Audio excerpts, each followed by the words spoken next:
Let's normalize including library books in book hauls because we're not all getting those art. This is a collection over probably a couple of months at this point.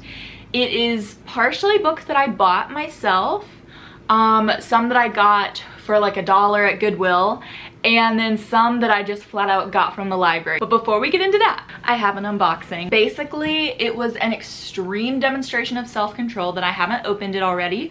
So I actually got my very first Funko Pop. I'm so excited. Okay, really quick, go down in the comments and guess what you think it is. I'm so excited. Okay. Okay, I can see it. Okay, are you ready? It's Cedric. Ah! Oh my gosh, he's so handsome. He's so cute. Ah! I love him. I love him so much. I just need a minute, okay? I just need a minute. His shoes are so shiny. Ah! He's so beautiful. Okay, all right. I'm gonna try to calm down. I'm gonna set him on my desk. All right, I'm gonna try to focus. So we'll start off the haul with my manga pick, and that is Witch Hat Atelier Volume 2 by Kamomi Shirahama. And is that not just the most stunning cover you've ever seen in your life? Oh my gosh. Okay, this was almost too much to handle in one box. Oh, it's so beautiful. The illustrations, okay, so if you have not read this manga, you really need to. I don't even read manga. Well, like, I'm trying to get into it more, but this is the first one that I actually finished, Volume 1. But the illustrations, like, look, aren't they just beautiful? Like, they're just so whimsical and magical. And I love Coco so much. She's the cutest little thing. Okay, so yes, I love this cover. The green and the red will look very good on my bookshelf since green, and then you can't see my red shelf, but it's the one up top, so it's gonna look very good. Okay, all right, let's move on. Let's calm down. Since I started off with manga, let's do some graphic novels. Okay, so I actually got like 4 graphic novels recently. All of them spooky, of course, because it's officially fall. Woo! Okay. I'm the type of person that, like, I'm obsessed with spring and summer, and I'm like just a flat out cottagecore fairy, but then end of July rolls around and it's like, all right, spooky dark academia mood activated. So I'm really excited about all of these books. The first one I got is so gorgeous. In case it's not completely obvious by the time we're through with this haul, I am a major cover buyer. Okay, the first one I've got is A Gift for a Ghost. It's so pretty. It has like 2 timelines. So one is like in the 1860s, 1856, and then the other one is in 2016. And so somehow the 2 timelines kind of like merge or overlap with each other. Just look at the colors in that. Next up, we have Carrie and the Night of the Forest by Andy Watson. I've been eyeing this one for quite a while, and I finally was just like, you know what, let's get it. Actually, no, what happened was I found this and A Gift for a Ghost together for like half of what I would have paid on Amazon. Okay, so like not Barnes & Noble, not some like indie bookstore, like half of the Amazon price. I think I got this one for like $5. And I'm very excited. I think this will be the perfect graphic novel to read for Halloween this year. It is just like, again, just such pretty colors, and it's very whimsical, and it's set in a forest, and I love forests. Like, I just love all aspects of them. But basically it's about this kid who, I think his parents are sick, and he has to go through this forest to get them the cure. Maybe, is that even right? I could be making that up. But he meets some sort of like monster friend in the forest. Oh, I just love it. It's not very many words per page, so like it should be a very quick read, but the pictures are just so pretty, and look at the snail. Next up, we have a book that I have already talked about and already read. I did add it to my Twilight reading vlog, and that is Fake Blood by Whitney Gardner. In this story, AJ tries to get the attention of his middle school crush by convincing her that he's turning into a vampire because she loves vampires and he knows that she's obsessed with them, and so he thinks that he can get her attention by starting to act like a vampire. The cutest, most wholesome book I've ever read, and makes fun of Twilight in like the most hilarious ways. Like, for example, I don't know if you can see it, but the name of the school that they go to is Spoon's Middle School. So just stuff like that. Like, if you're a Twilight fan and you pay attention to the details, this is a really fun book to read simply for that reason, because there's just so many little like nuggets and Easter eggs, and it's just it's so fun. It's so cute. Okay, and then my last graphic novel is one that I don't really know that much about, but I saw it at Goodwill and I realized it was a graphic novel and it's about ghosts. So that's all I really needed to know. It is Ghosts by Raina Telgemeier. How about let's do my library books next, because those, okay, I had some finds at the library this last time. Like, I cannot believe it. They must have just restocked their selection or something, but they had all these really popular books. First off, we have Meg and Jo. I'm actually reading this book right now, 2/3 of the way through it. It is so good. So if you don't know, this is part of a duology actually. So there's Meg and Jo, and then there's Beth and Amy. So if you couldn't tell, it is a Little Women retelling. It's like one of those modernized retellings, and I'm not usually a fan of that. That is not a trope that I usually enjoy, simply because it's like you usually already know what's gonna happen, and it's usually kind of cringy. But this one is excellent. I love Meg. I love Jo. I love both of them really, but Meg is the sister out of all 4 of the March sisters that I have never, like, I relate to the least. I just never really, I don't know, she's just so different from me, and her mind works very differently. She has different passions and dreams, and so I really appreciate that I'm getting to kind of take a closer look at her character and just kind of like understand her a little bit more. So I'm really having a very fun time, and I'm hoping to finish this within the next couple of days and maybe somehow obtain the second one. The second one just came out this year, and the last time I was there anyway, my library didn't have it. Another book that I'm technically reading right now, Love and Luck by Jenna Evans Welch.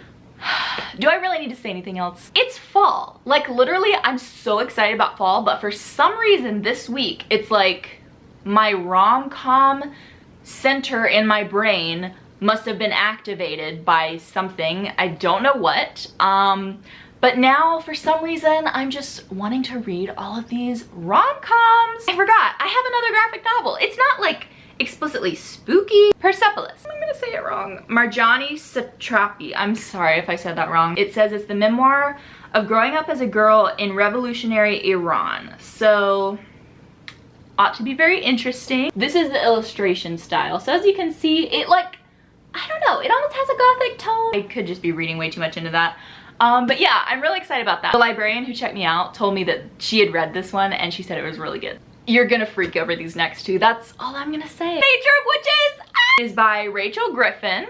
If you have not checked Instagram the last couple of weeks, otherwise you definitely will have seen this book already. And I wanted so badly to show you the actual hardcover, but since it's a library book, they taped it down, and I really don't want to ruin it. But it has the most gorgeous hardcover underneath.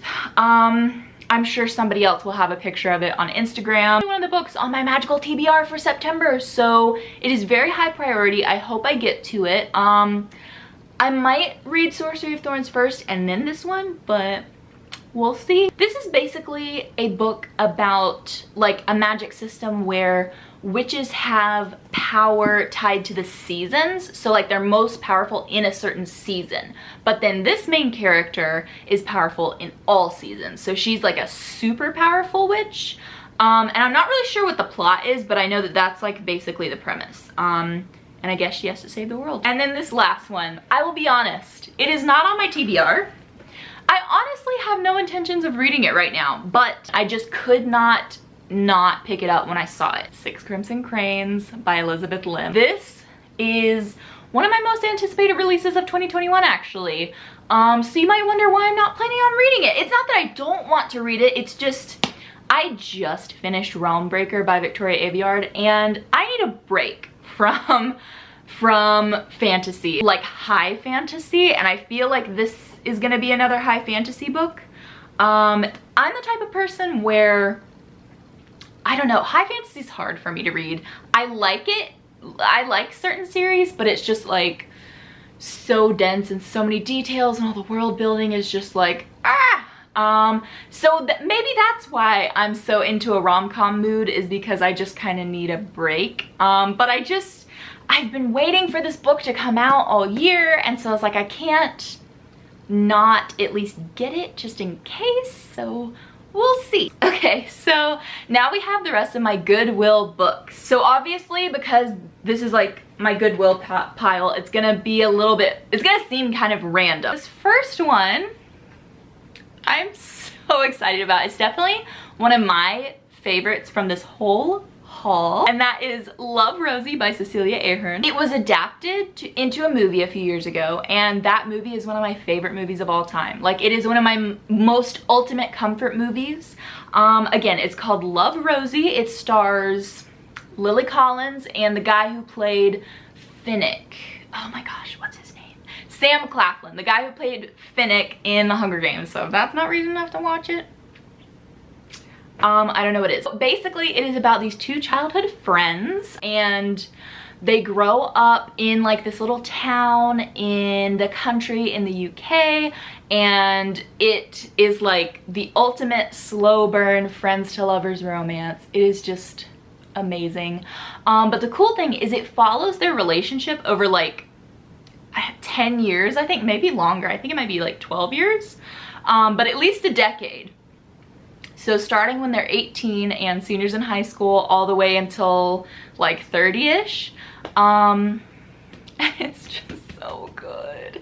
So like, I'm just very happy to finally own this in book form because it's one of my favorite movies ever, and it just, it makes me so sappy. So next up, there's a story behind this one. Harry Potter and the Deathly Hallows. So when I read these books for the first time back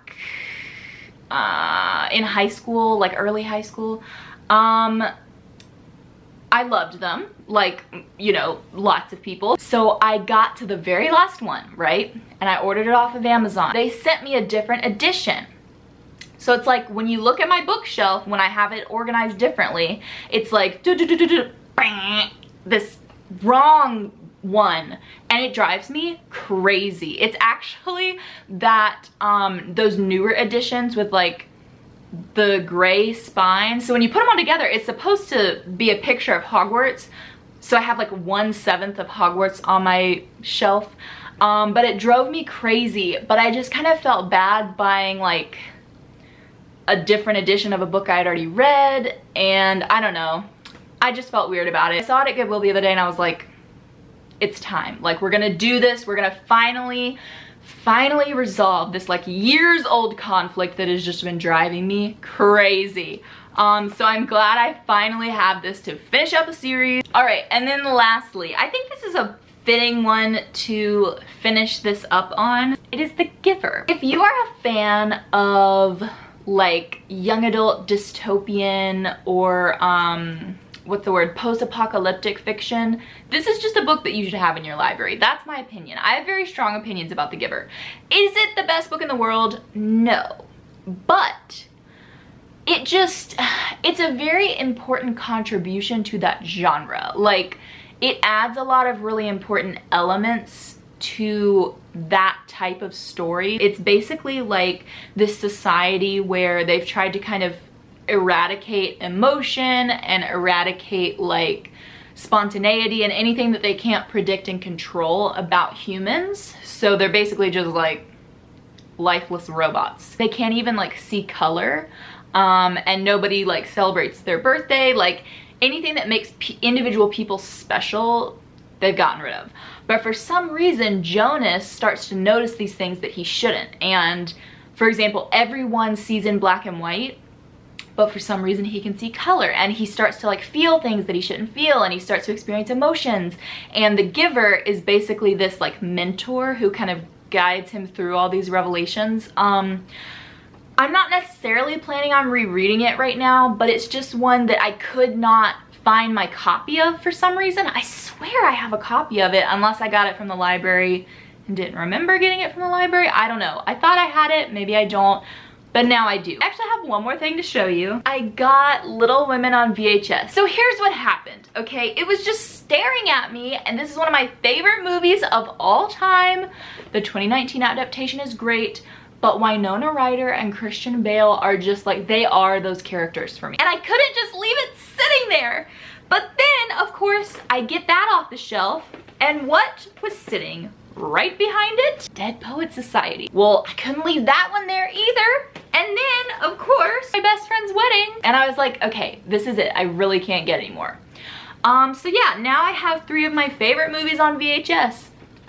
I haven't owned a VHS player in probably 10 or 15 years. So I have no way of watching these, but I have a feeling that at some point I won't regret buying them, that I will be happy I got them, because someday I will have the opportunity. There will come a day where I am presented with a VHS player and everyone around me will be like, we don't even have anything to play VHS on. And I will whip out my movies and just be the hero. I'm really happy with all the books that I found, so I hope you had fun. As always, if there's any way I can be encouraging you this week or praying for you, please let me know. Otherwise, I'll see you next time. Bye!